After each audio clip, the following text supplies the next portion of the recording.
Bonsoir, você chegou ao mais do mesmo. Como vão, irmãos? Tudo bem?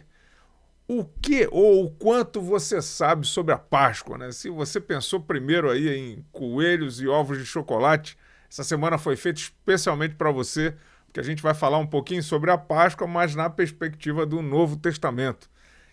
Mas antes, deixa eu te lembrar que o Mais do Mesmo é um programa produzido pela Igreja Reformada Luz para as Nações em Montreal, principalmente para os nossos membros aqui, mas você é bem-vindo para estar conosco.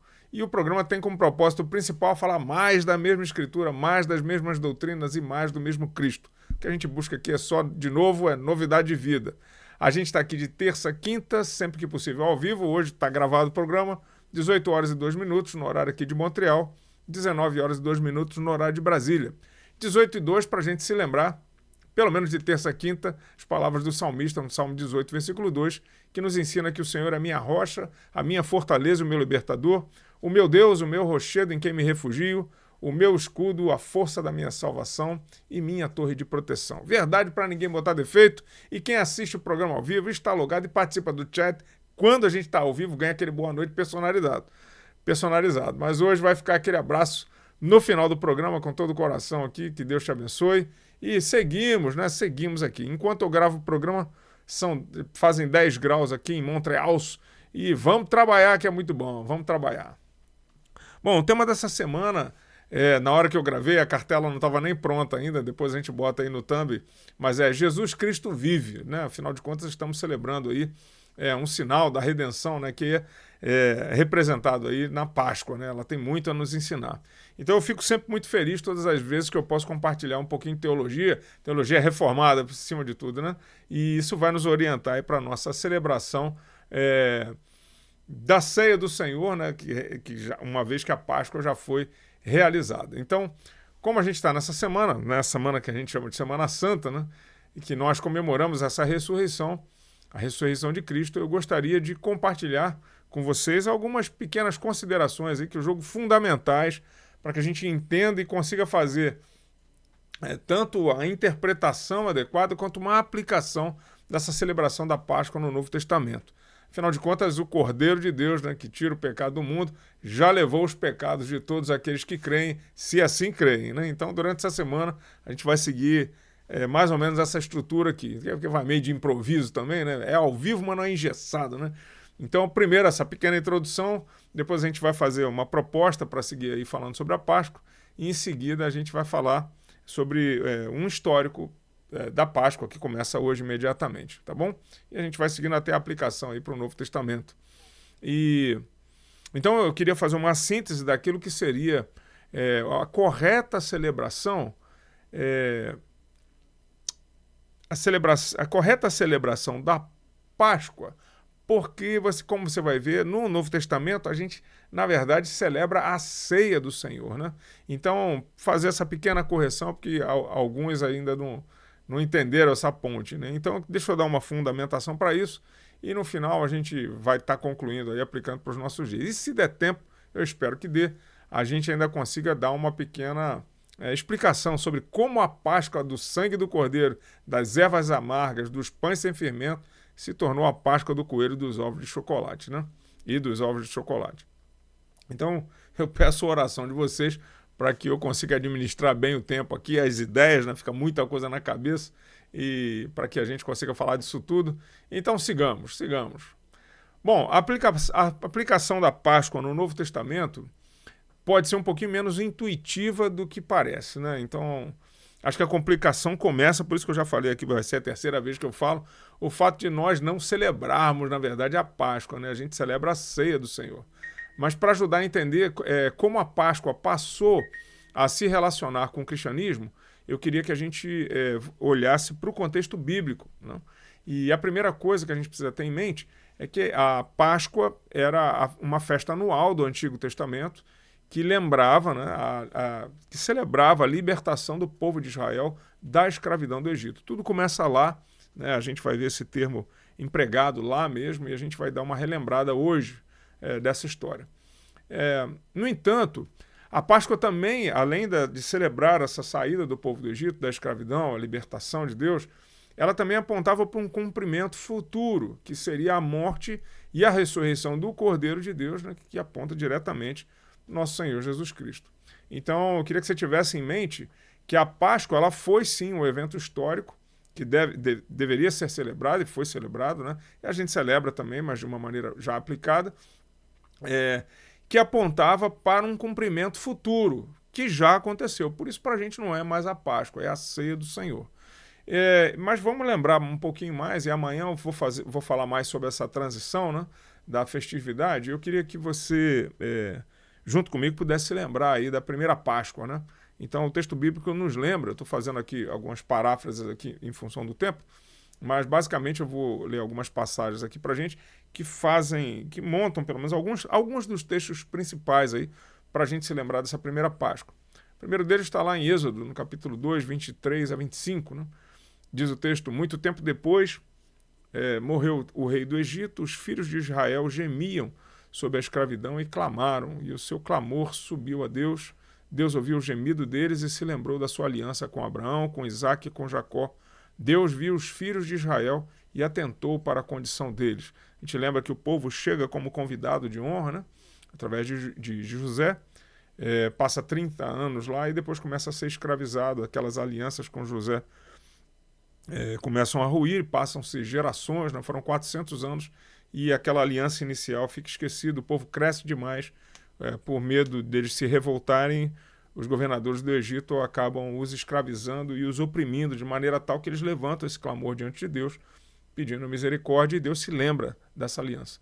Êxodo 3, 7 a 8 diz: então o Senhor disse, de fato tenho visto a aflição do meu povo que está no Egito e tenho ouvido o seu clamor por causa dos seus exatores.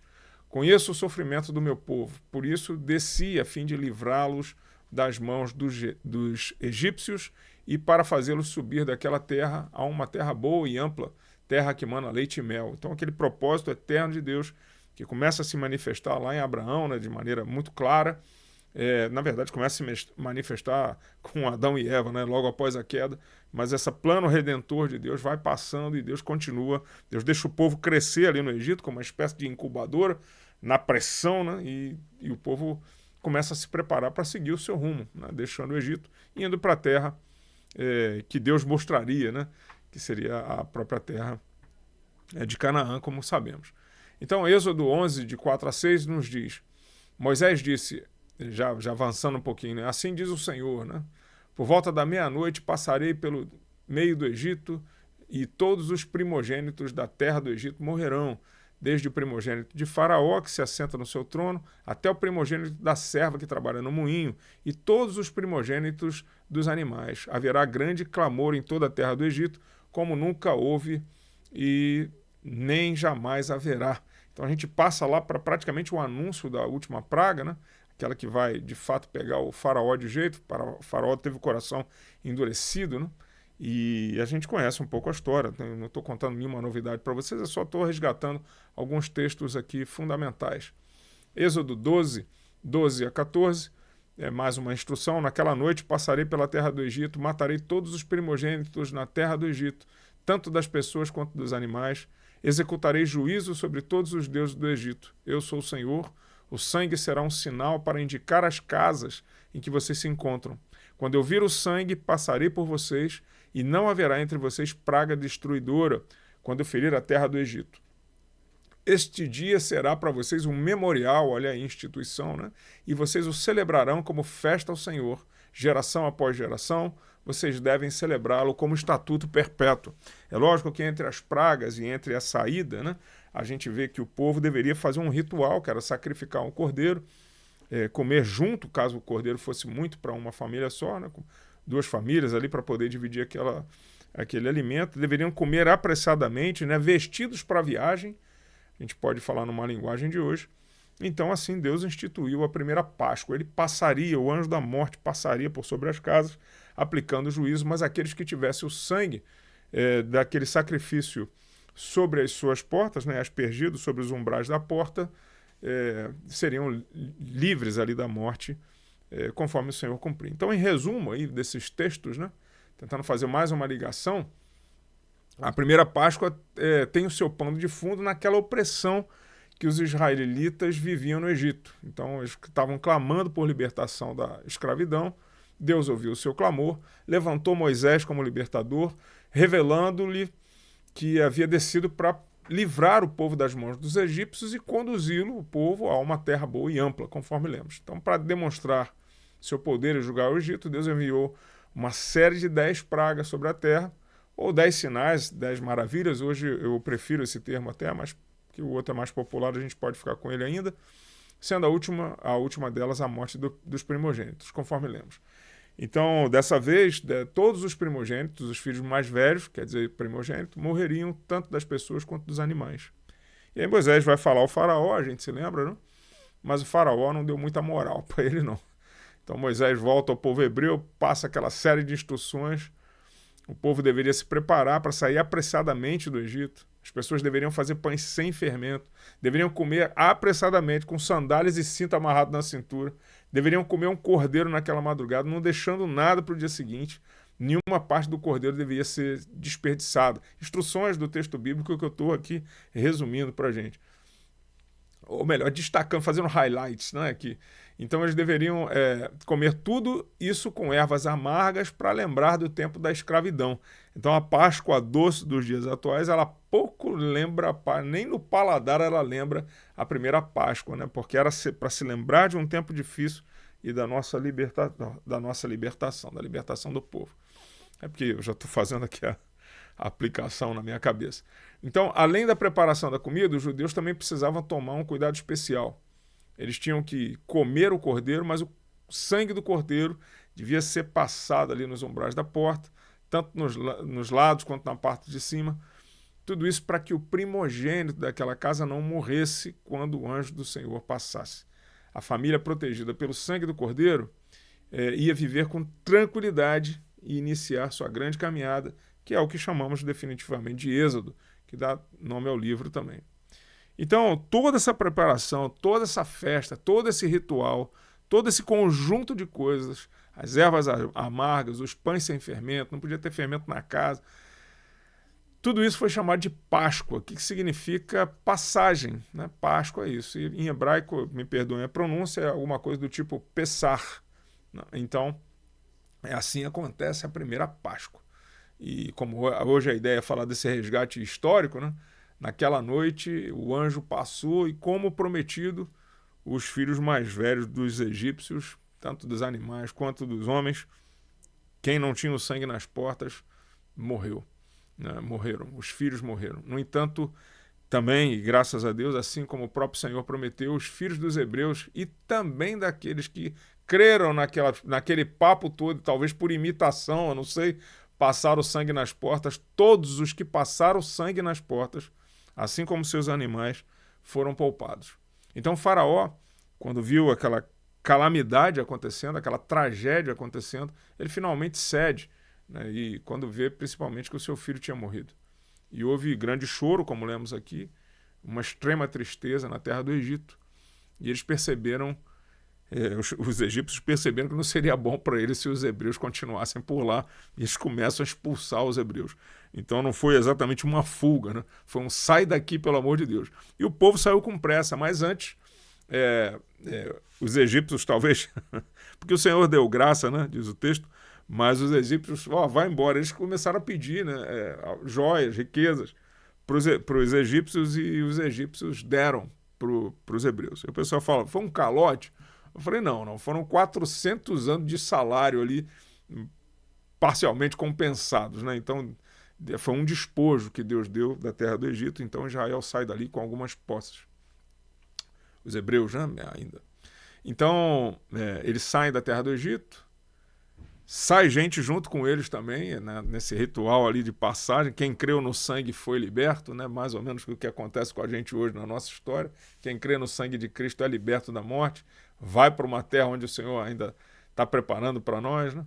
E o fato, irmãos, para encerrar, é que quem confiou nas palavras de Deus e no sangue foi livre da morte. Não precisou fazer curso de teologia, não.